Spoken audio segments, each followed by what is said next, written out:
RS classes में एक बार फिर से आपका स्वागत है। इसके प्रीवियस वीडियो में हमने मूल बिंदु से होकर जाने वाली सरल रेखा का समीकरण और बिंदु x1 y1 से होकर जाने वाली सरल रेखा का समीकरण देखा था। अब हम और एप्लीकेशन देखेंगे आगे के, जिसमें अब हम देखते हैं कि बिंदु अभी हमने देखा था x1 y1 से होकर जाने वाली, अब हम दो बिंदुओं से होकर जाने वाली सरल रेखा का समीकरण देखते हैं। तो देखिए, अब हम तीसरी कंडीशन पर आते हैं। हमने पहली फर्स्ट और सेकेंड कंडीशन देख चुके थे। अब थर्ड कंडीशन हमारे पास है, बिंदु x1 y1 व बिंदु x2 y2 से होकर जाने वाली सरल रेखा का समीकरण।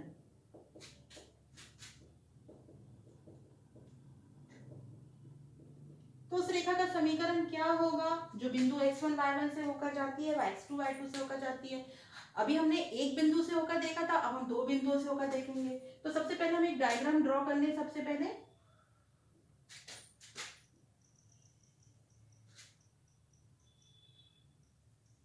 ये स्ट्रेट लाइन का इक्वेशन है, ठीक है। इस पर एक बिंदु है x1 y1, ये हमारा xy बिंदु है जो कि सरल रेखा पर उपस्थित होता है,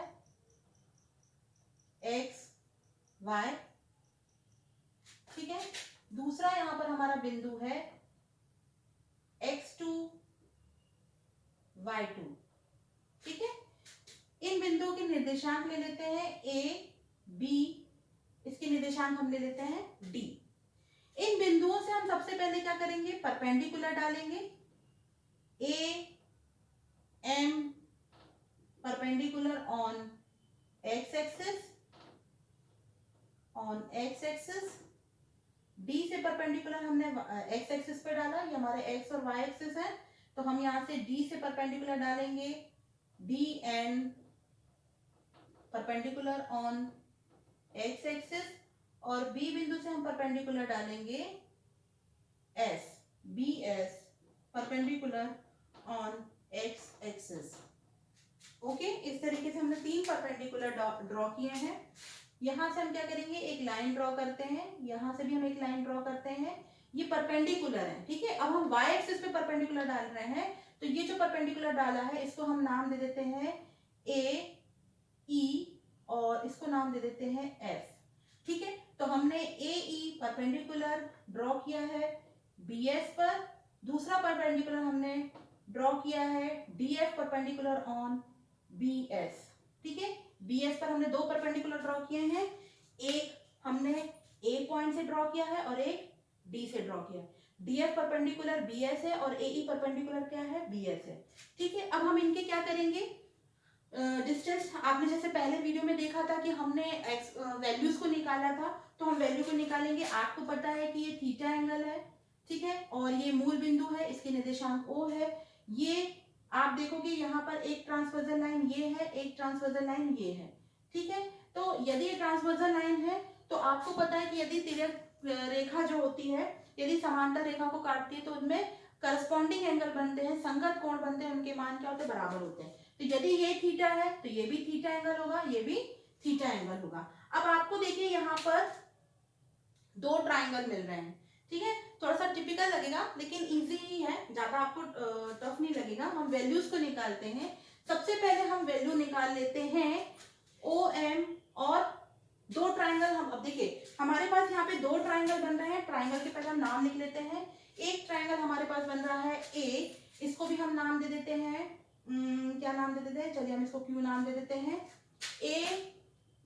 AQD। और दूसरा ट्राइंगल हमारे पास फॉर्म हो रहा है DFB। तो एक ट्राइंगल ये बन रहा है, एक ट्राइंगल ये बन रहा है, ट्राइंगल DFB, ये ट्राइंगल बन रहे हैं। अब इन ट्राइंगल में यूज होने वाली चीजों को हमें देखना है। इस ट्राइंगल AQD में आपको AQ की वैल्यू और DQ की वैल्यू निकालनी है, और ट्राइंगल DFB में आपको DF की वैल्यू और BF की वैल्यू निकालनी है। तो इस ट्राइंगल में अपन को कौन कौन सी वैल्यू निकालनी है, अपन लिख लेते हैं DF, we have to find out the DF value and BF value. In triangle AQD we have to find out the value of AQ and DQ. ये वैल्यूज को हमको फाइंड आउट करना है ना। अब कैसे फाइंड आउट करना है, तो देखिए यदि आपको इसको निकालना है तो आपको यहाँ से निकालना पड़ेगा ए क्यू की वैल्यू को। तो ए क्यू की वैल्यू को हमको निकालना पड़ेगा, तो सबसे पहले हमको ओ एम पता है, ठीक है। ओ एम कितना होगा, ओ एम आपको निकालते हैं तो आपको पता है कि इसके निर्देशांक x1 y1 है। तो देखिए ओ एम का जो वैल्यू होगी वो x निर्देशांक के बराबर होगी। जैसे ये पॉइंट जो होता है x1 y1, ये क्या होगा, इसका x निर्देशांक ओ एम को रिप्रेजेंट करेगा, और जो ए एम है वो y1 जो है वो ए एम को निरूपित करेगा। तो ओ एम की वैल्यू हमारे पास कितनी आई है, ओ एम की वैल्यू हमारे पास आई है x1, और ये वैल्यू हमारे पास क्या है, इसको अपन चाहो तो लिखना चाहो तो लिख सकते हैं, ये x1 है और ये कितना है y1 है, ठीक है। तो कितना है हमारे पास, ओ एम है x1 और ए एम कितना है y1 है, ठीक, ये आपने लिख लिया। अब आप देखिए, अब आपके पास ये निर्देशांक भी है, तो आप ओ एन की वैल्यू लिख लीजिए। ओ एन की वैल्यू कितनी है, अब देखिए ये वाला आपका ट्रायंगल के लिए, इस ट्रायंगल के लिए आपको ये चीज वैल्यू पता होनी चाहिए, इसके लिए आपको ये पूरा पता होना चाहिए। तो देखिए अब हमको निकालना है ओ एम और डी एन। तो ओ एन जो होगा, ओ से एन तक का ये निर्देशांक एक्स है, उसकी दूरी निरूपित करेगा ओ एन, और जो वाई निर्देशांक है वो क्या निरूपित करेगा डी एन, है ना। तो ये पॉइंट को जब मिलाया तभी यहाँ पे एक्स वाई बना है। तो ओ एन जो होगा वो x के बराबर और डी एन जो है वो y के बराबर होगा। तो यहाँ पर हम लिख लेंगे ओ एन एक्स और डी एन कितना मिला हमको, y मिल गया, ठीक। अब आपको वैल्यू निकालनी है किसकी, mn की वैल्यू और dq की वैल्यू निकालनी है। अब आप देख रहे हो क्योंकि से ये एक रेक्टेंगल बन रहा है, देखिए अभी जस्ट हमने इसको प्रीवियस वीडियो में x1 y1 के लिए किया था, तो आपको बहुत अच्छे से समझ में आ जाएगा। ये जो है एक रेक्टेंगल बन रहा है, तो ये भुजा इस भुजा के, यानी ये साइड इसके पैरेलल है, ये साइड इसके बराबर होती है, आयत में आमने सामने की भुजाएं बराबर होती है। तो mn aq के बराबर है, हम यहाँ लिख लेते हैं mn is equal to aq और am equals to qn, am equals to qn के बराबर होगा, राइट। अब देखिए, अब इन वैल्यूज को निकालना है हमको mn की वैल्यू फाइंड आउट करना है। mn की वैल्यू आप कैसे निकालोगे, अभी मैंने इसके पहले वीडियो में बताया था आपको, प्रीवियस वीडियो में, कि हमें mn की वैल्यू निकालने के लिए हमारे पास mn और हमारे पास om और on है, ठीक है। इस पूरे में से यदि आप इतना माइनस कर दोगे तो आपके पास mn की वैल्यू आ जाएगी। ये पूरी बड़ी रेखा है, इस बड़ी रेखा में से यदि आप इसकी वैल्यू को फाइंड आउट करना है, हमारे पास ये दिया है, ये दिया है, यदि आप इस पूरे में से इतना माइनस कर दोगे तो आपके पास mn आ जाएगा। तो हमको mn फाइंड आउट करना है, तो mn हमारे पास कितना हो जाएगा, mn इक्वल्स टू वैल्यू हो जाएगी on माइनस om के बराबर, ठीक है। mn कितना आ जाएगा, mn आ जाएगा, on आपके पास कितना दिया है, on आपके पास ये वैल्यू दी है x और om कितना दिया है माइनस x1, तो ये आपके पास mn की वैल्यू आ गई, ठीक। अब आपको क्या निकालना है, अब mn जो है वो किसके बराबर है, mn आपके पास aq के बराबर है। तो हमने mn की वैल्यू तो निकाली, साथ ही साथ हमको क्या मिल गया, aq मिल गया। अब हमको क्या निकालना है, अब हमको निकालना है dq। dq निकालने के लिए आप इस dn में से यदि आप qn को माइनस कर दो तो dq में n निकल जाएगा। तो हम यहाँ पे dq की वैल्यू निकालते हैं, dq इक्वल्स टू क्या हो जाएगा, dq की वैल्यू निकालने के लिए आपको क्या करना पड़ेगा, इस पूरे में से इतना माइनस करना पड़ेगा, यानी आपको माइनस करना है dn में से qn, ठीक है। तो हमारे पास dq की वैल्यू आ जाएगी, dq की वैल्यू हमारे पास कितनी आएगी, dn का मान हमारे पास कितना है y, देखिए dn हमारे पास कितना दिया है y, और qn कितना दिया है, qn हमको, qn की वैल्यू देखिए आपको, qn की वैल्यू am के बराबर है। am की वैल्यू कितनी है, am की वैल्यू आपके पास यहाँ दी हुई है, am की वैल्यू y1 है, तो यहाँ पर हम क्या रखेंगे y1, क्योंकि से qn किसके बराबर है, qn जो है वो am के बराबर है ना। ये जो वैल्यू है आपकी ये इसके बराबर है, तो जो वैल्यू qn की है वो आपकी किसकी हो जाएगी, am की हो जाएगी। तो यहाँ पर हमने क्या लिखा, qn की वैल्यू रख दी यहाँ पर, तो हमारे पास gq का मान आ गया और aq का मान आ गया। तो आपके पास ये जो इक्वेशन है इसमें ये वैल्यू आ गई। अब हम यहाँ पर क्या करेंगे, प्रवणता निकाल लेंगे, यानी tan थीटा। tan थीटा क्या होता है, tan theta is equal to m के बराबर है, विच इज इक्विवेलेंट टू क्या होता है, परपेंडिकुलर अपॉन बेस।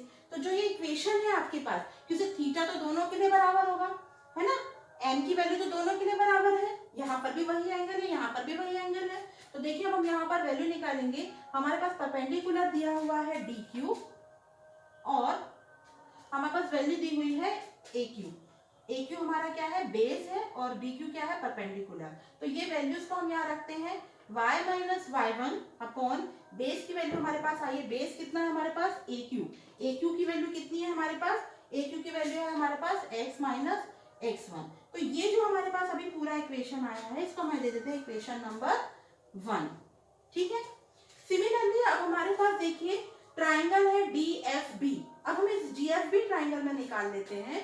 तो देखिए अब हम यहीं से निकालेंगे कि हमारे पास इसकी हेल्प से हम इसको निकालेंगे। ठीक है, एक्स वाई की हेल्प से। अब अभी आपको इसको नहीं देखना, अभी आपको क्या देखना है, ये वाला ट्राइंगल।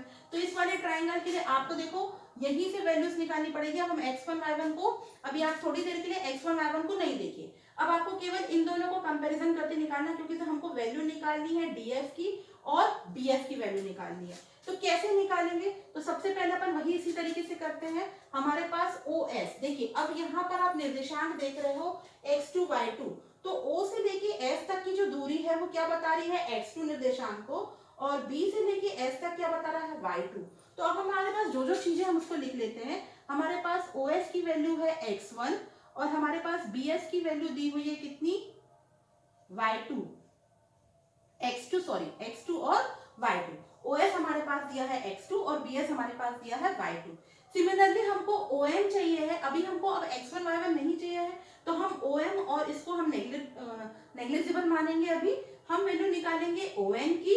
तो हमारे पास ON की वैल्यू कितनी है, हमारे पास ON की वैल्यू है x, और हमको वैल्यू निकालनी है ON के साथ साथ वैल्यू निकालनी है DN की। तो जो DN की वैल्यू के साथ हमको इन दो निर्देशांकों की आवश्यकता है। तो हमारे पास ON x है, क्योंकि से इसके निर्देशांक x है, और ये जो DN है ये y को निरूपित करता है। तो DN के निर्देशांक कितने हो गए, y हो गए। ठीक है। अब आप देखिए यहाँ पर अब क्या कर रहे हैं हमको यहाँ इसमें वैल्यूज को निकालने के बाद अब हमको यहाँ पर क्या क्या देखना है। हम इन वैल्यूज को भी यदि देखते हैं तो हमारे पास क्या क्या चीजें मिलेंगी। हमको निकालने के लिए हमारे पास क्या क्या चीजें निकालना है, तो हमको SN निकालना रहेगा और हमको BF निकालना है। तो हम कैसे निकालेंगे, है ना। तो चलिए इसको अपन आगे और सॉल्व करते हैं। तो हमने निकाल लिया tan theta is equal to y minus y1 upon x minus x1। ये हमारे पास, इसको हमने इक्वेशन नंबर क्या दे दिया, 1 दे दिया। अब हमको दूसरा ट्राइंगल देखना है।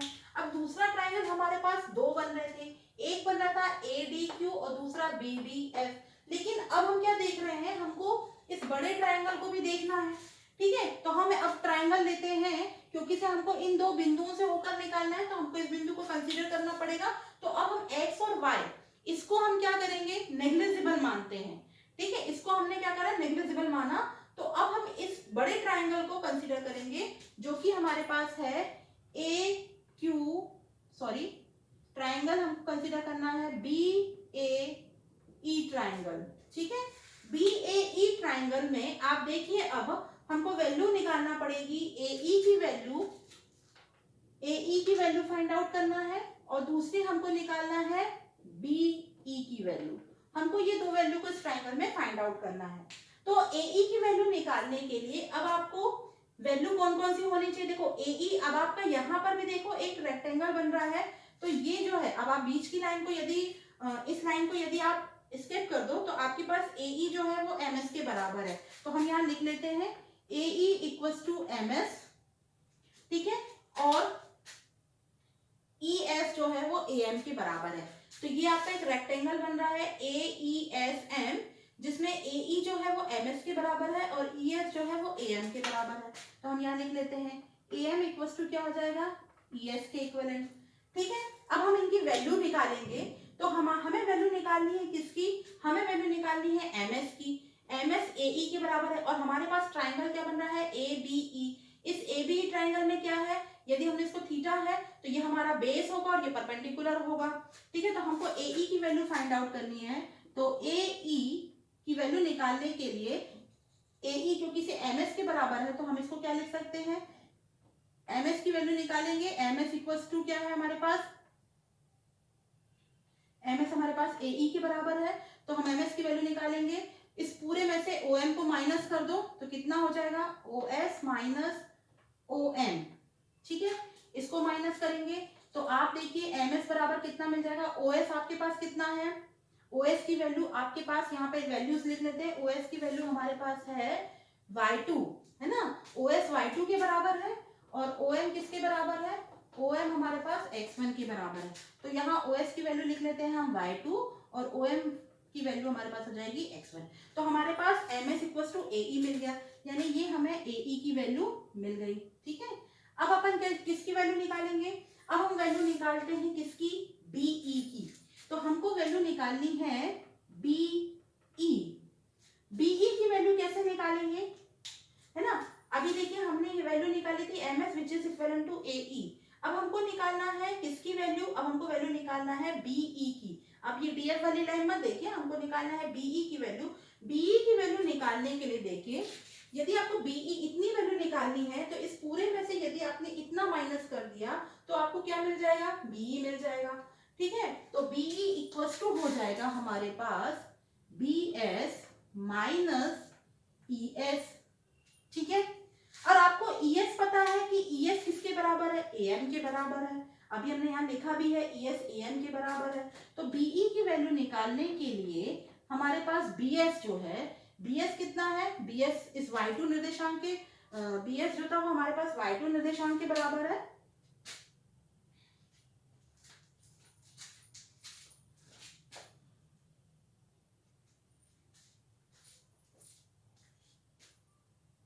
देखिए AE जो है, AE किसके बराबर है, AE MS के बराबर है और AM जो है वो किसके बराबर है, ES के बराबर है।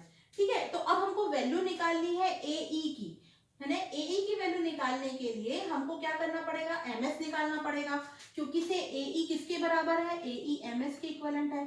तो MS की वैल्यू कैसे निकालेंगे, MS की वैल्यू आप इस पूरे में से यदि आप इतना सब्सट्रैक्ट कर दो तो आपको MS की वैल्यू मिल जाएगी।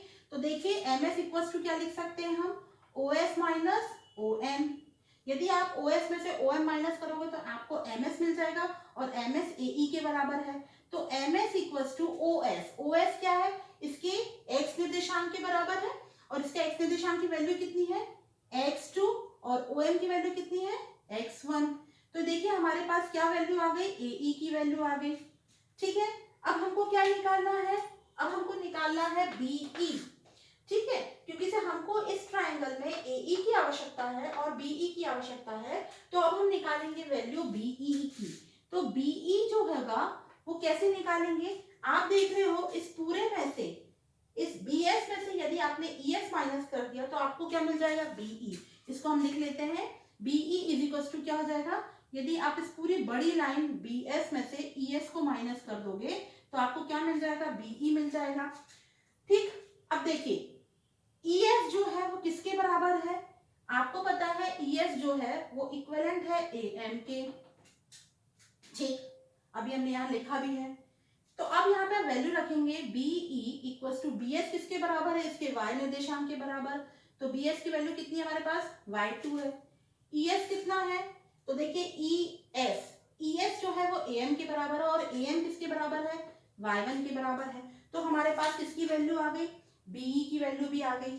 अब आप देखिए हमारे पास AE की वैल्यू आ गई, BE की वैल्यू आ गई। अब आप देखिए ट्राइंगल जो हमारे पास BAE बन रहा था, इसमें यदि हम tan थीटा की वैल्यू निकालते हैं तो tan थीटा यानी m equals to perpendicular upon क्या होगा, बेस, यानी m की वैल्यू हमारे पास कितनी आएगी, आपका परपेंडिकुलर क्या है इस ट्राइंगल में BE और बेस क्या है AE। ठीक है, तो ये हमारे पास क्या होगा, BE अपॉन AE हो गया। अब आप देखिए BE की वैल्यू रखते हैं तो कितना हो जाएगा, m, इसको हम यहां लिख लेते हैं, m इक्वल्स टू BE की वैल्यू हमारे पास आई है y2 माइनस y1 और AE की वैल्यू हमारे पास आई है x2 माइनस x1। ये हमारे पास एक और इक्वेशन आ गया, इसको दे देते हैं इक्वेशन नंबर 1 और 2। ठीक है, तो इक्वेशन 1 हमारे पास आ चुका है, इक्वेशन 2 ये है। ये दोनों ही क्योंकि से एंगल जो फॉर्म हो रहे हैं, these two angle are equivalent. समीकरण 1 और 2 में जो हमको m की वैल्यू यानी टेंजेंट की जो वैल्यू प्राप्त हो रही है ये अलग अलग नहीं है। क्यों, क्योंकि से करस्पॉन्डिंग एंगल है और करस्पॉन्डिंग एंगल जो होते हैं वो इक्वल होंगे, संगत कोण के मान बराबर होते। यदि कोण के मान बराबर हैं, यानी इक्वेशन 1 और इक्वेशन 2 से, इक्वेशन 1 एंड फ्रॉम इक्वेशन 2 ये दोनों वैल्यू क्या होंगी, बराबर होंगी, यानी y minus y1 upon x minus x1, y2 minus y1 upon क्या मिलेगा, x2 माइनस x1। यदि आप इसको क्रॉस मल्टीप्लीकेशन करो तो y minus y1 is equal to y2 minus y1 upon x2 minus x1 into x minus x1। तो ये जो इक्वेशन आया है ये उस स्ट्रेट लाइन का इक्वेशन आया है जो कि x1 y1 x2 y2 बिंदु से होकर जाती है, यानी दो बिंदुओं से होकर जाने वाली सरल रेखा का समीकरण है। यहाँ आपको हो सकता है समझ में आ गया होगा, आई थिंक, है ना। चलिए अब आगे के और हम देख लेते हैं और कंडीशंस। तो देखिए अब इसके बाद अभी हमने थर्ड कंडीशन देखी थी, फोर्थ कंडीशन हम देखते हैं y अक्ष का समीकरण।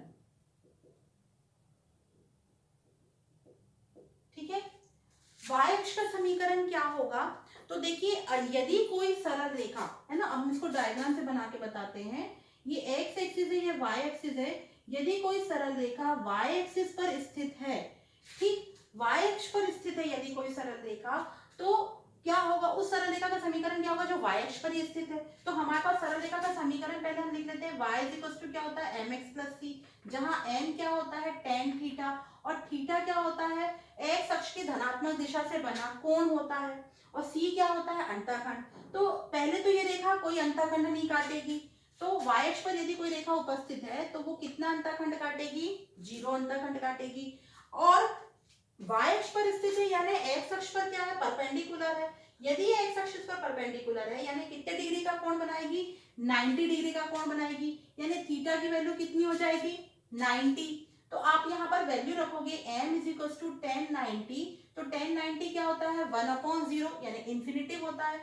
आप इस इक्वेशन में वैल्यू रखो इक्वेशन 1 में, तो y is equal to 1/0 into x, और c की वैल्यू हम यदि 0 रखते हैं और इसको क्रॉस मल्टीप्लीकेशन करते हैं तो 0 इज इक्वल टू क्या मिलेगा x, या हम कह सकते हैं x इज इक्वल टू 0 क्या है, ये y अक्ष का क्या है समीकरण है। ठीक है, ये y अक्ष का समीकरण है कि x बराबर हमको क्या मिलता है, 0 मिलता है। अब हम इसी की फिफ्थ कंडीशन देखते हैं, x अक्ष का समीकरण।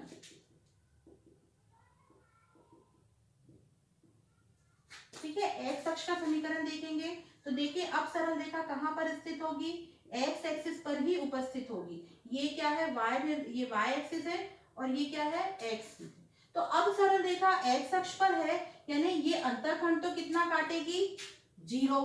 ठीक है, सरल रेखा का समीकरण हम एक बार फिर से लिख लेते हैं, mx प्लस c, अंतःखंड तो c काट रही है लेकिन जो tan थीटा में थीटा की वैल्यू है ये क्या करेगी, अब जब x एक्सिस पर है तो दोनों बिल्कुल इसी तरीके से हैं एक के ऊपर एक, तो ये कोई एंगल नहीं फॉर्म कर रही है, यानी कितना एंगल फॉर्म कर रही है, 0 एंगल फॉर्म कर रही है।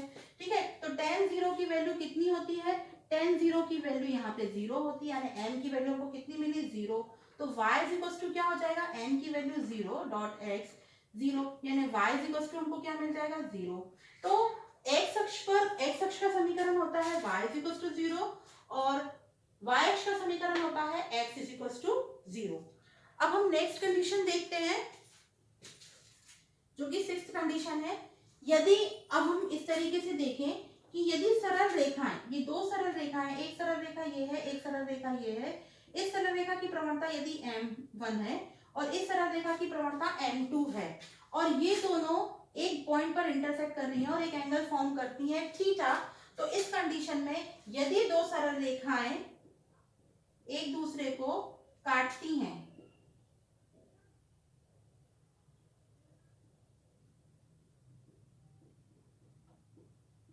एक दूसरे को थीटा कोण बनाती हुई काटती हैं,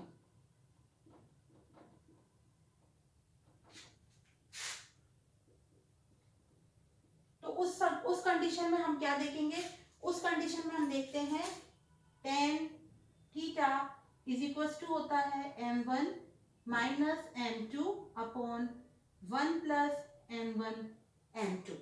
ठीक है, यदि दो सरल रेखा एक दूसरे को थीटा कोण बनाते हुए काटती है तो उस सरल रेखा के लिए जो हमारे पास वैल्यू आती है प्रवणताओं की, ये m1 m2 क्या की प्रवणताएं हैं, तो tan theta is equal to मिलता है m1 minus m2 upon 1 plus m1 m2। चलिए अब देखते हैं, अभी तक हमने कंडीशन देख ली, अब नेक्स्ट कंडीशन आते हैं जो कि हमारी सिक्स्थ कंडीशन है। नेक्स्ट कंडीशन हमारी क्या है, अभी हमने देखा था कि दो सरल रेखाएं जो कि एक दूसरे को थीटा कोण बनाती हुई हैं, तो हमने उसके लिए देखा था tan theta is equal to हमको क्या मिला था, m1 minus m2 upon 1 plus m1 m2, है ना। ये उस रेखाओं के लिए था जो कि थीटा कोण बना रही है। अब देखिए यदि रेखाएं समांतर हो, अब ये कंडीशन कहती है कि यदि रेखाएं समानांतर हो, तो यदि दो सरल रेखाएं इस तरीके से समानांतर होंगी तो इनके बीच बनने वाला कोण कितना होगा, 0 होगा। यानी tan थीटा की वैल्यू समांतर रेखाओं के लिए कंडीशन देखते हैं,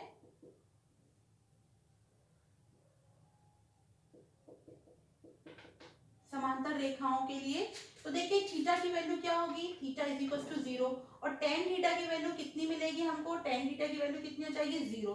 तो 0 इज इक्वल टू क्या मिलेगा, m1 minus m2 upon 1 plus m1 m2।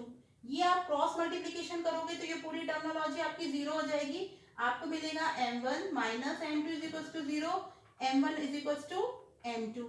ये कंडीशन आपके पास आ जाएगी, ठीक है। नेक्स्ट कंडीशन हम देखते हैं, सेवंथ कंडीशन, यानी m1 बराबर m2 जो है ये सरल रेखाओं के लिए है कि यदि दो सरल रेखाएं समानांतर है तो उनकी प्रवणताएं क्या होती हैं, बराबर होती हैं। ठीक, अब हम देखते हैं यदि सरल रेखाएं लंबवत हो, यानी लंबवत की कंडीशन देखते हैं। अभी तक आपने समानांतर की कंडीशन देखी थी, यदि दो सरल रेखाएं इस तरीके से परपेंडिकुलर होंगी, इस सरल रेखा की यदि प्रवणता m1 है और इसकी प्रवणता m2 है, तो इसके लिए क्या रिलेशन होता है, लंबवत रेखाओं के लिए, यदि दो सरल रेखाएं लंबवत हैं, है ना, लंबवत रेखाओं के लिए, या दो सरल रेखाएं लंबवत हैं,